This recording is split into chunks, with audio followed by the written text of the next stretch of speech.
दुर्भाग्यपूर्ण है। अब देखिए कि जो बांग्लादेश है वो अब एक तरह से जिहादेश हो गया है, जिहादियों का एक गढ़, यानी हेवन फॉर दी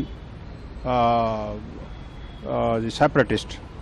ये जो सिचुएशन बनती जा रही है वहाँ पर, बांग्लादेश एक प्रगति के राह पर चला था, लेकिन पिछले अगस्त से लेकर के अब तक पिछले 4-5 महीनों में जिस तरह का जो बदलाव वहाँ पर देखने को मिला है, और आप जिस तरह से, ये तो एक पूज्य संत की बात है, इस्कॉन जैसी संस्था और उसके एक संत के द्वारा कोई सेडिशन का काम किया गया हो, दुनिया में कोई सोच सकता है क्या? ISKCON is not a small organization, कोई छोटी मोटी ऑर्गेनाइजेशन नहीं है। इस्कॉन इंटरनेशनली अक्लेम्ड संस्था है जिसका काम सिर्फ धर्म, आध्यात्म, संस्कृति, संस्कार और सेवा, यही इसको मूल मंत्र है।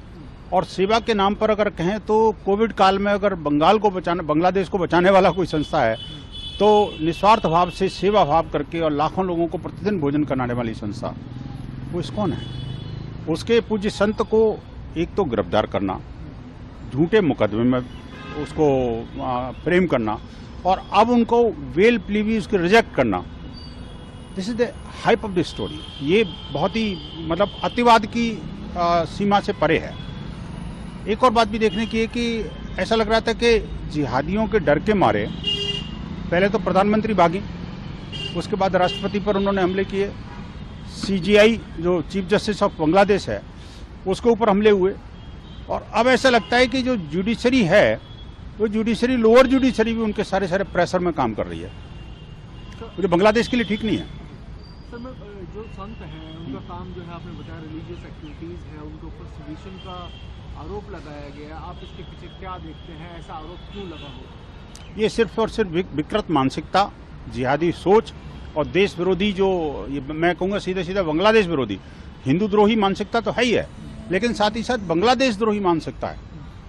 ये अल्टीमेटली ये किसी और को नुकसान नहीं कर रहे। हिंदू समाज तो जैसा है बेचारा खड़ा हो जाएगा, लेकिन दुर्भाग्य से एक तो वहाँ की जो सत्ता है वो भी लगता है उनके सामने घुटने टेक चुकी है।